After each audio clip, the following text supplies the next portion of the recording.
Breaking news. Hyderabad గోల్కొండలో హల్చల్ చేసిన చిరుత ఇంకా దొరకలేదు. కెమెరాలకు మాత్రమే చిక్కి పరారవుతుంది. దీంతో స్థానికులు భయాందోళనకు గురవుతున్నారు. రాజేంద్ర నగర్లోని టెక్ పార్క్ లో చిరుత కోసం గాలిస్తున్నారు ఫారెస్ట్ అధికారులు.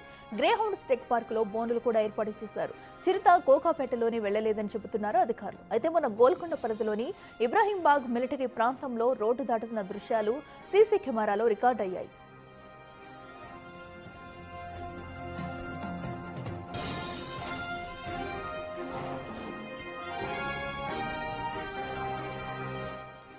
ఇదే అంశానికి సంబంధించి మరింత సమాచారం మా ప్రతినిధి సుజాత అందిస్తారు.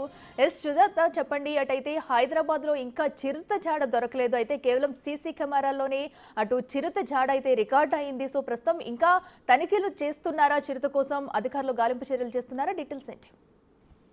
అఖిల, గత కొన్ని రోజుల నుంచి శంషాబాద్ పరిసర ప్రాంతాల్లో చిరుత సంచారం స్థానికుల్ని భయాందోళనకు గురి చేస్తుంది. అయితే గ్రే హౌండ్స్ గ్రౌండ్ లో చిరుత వెళ్లినట్లు ఫారెస్ట్ అధికారులు ఆనవాళ్లను గుర్తించారు. మొదట వనమూలికల పార్కులో కనిపించినటువంటి చిరుత తర్వాత గ్రే హౌండ్స్ లో ప్రత్యక్షమైనట్లుగా కూడా స్థానికులు ఇచ్చినటువంటి సమాచారం ప్రకారం అధికారులు ఐడెంటిఫై చేశారు. ప్రధానంగా 4 బోన్లను ఏర్పాటు చేసి క్యాప్చర్ కెమెరాలను కూడా ఏర్పాటు చేశారు చిరుత ఆనవాళ్ల కోసం. ఆ తర్వాత గోల్కొండ ప్రాంతంలోని తారామతి ప్రాంతంలో చిరుత సంచరిస్తున్నట్టు వాహనదారులు చెప్పడంతో అధికారులు అక్కడ కూడా చిరుత కోసం గాలింపు చర్యలను ముమ్మరం చేశారు.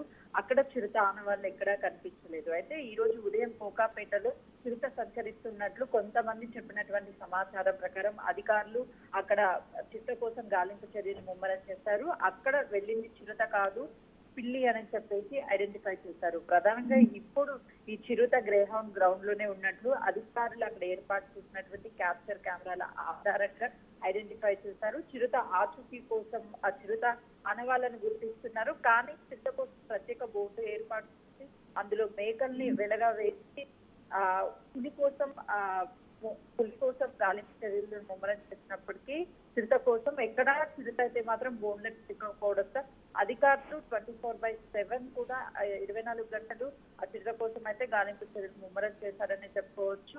ఎక్కడెక్కడ చిరుత వెళ్తుంది, ఎక్కడెక్కడ తిరిగి వస్తుంది అని ఐడెంటిఫై చేయడానికి కూడా మొత్తం 8 ట్రాప్ కెమెరాస్ ఏర్పాటు చేసినట్లు అధికారులు చెప్తున్నారు. ఎవరు భయాందోళనకు గురి అవ్వాల్సిన అవసరం లేదు, కానీ జాగ్రత్తగా ఉండాలి. చిరుత అడవి ప్రాంతం నుంచి రోడ్ల మీద కూడా రావడంతో కొంత మేరకు వాహనదారులు భయపడుతున్నారు. మరోవైపు జనసంచారం ఉన్నటువంటి ప్రాంతాలు చిరుత తిరగడంతో ఎప్పుడు ఎవరి మీద అటాక్ చేస్తుందనో కూడా అటు పబ్లిక్ లో ఒక భయం అయితే ఏర్పడింది. కానీ చిరుత స్టాండర్డ్ గా గ్రేహౌండ్ గ్రౌండ్స్ లో ఉండడం లేదు. వేరు ప్రాంతాలు తిరిగి మళ్ళీ గ్రేహౌండ్ గ్రౌండ్స్ కి వస్తున్నట్లు అధికారులు అయితే గుర్తించారు. Right Sujatha, thank you.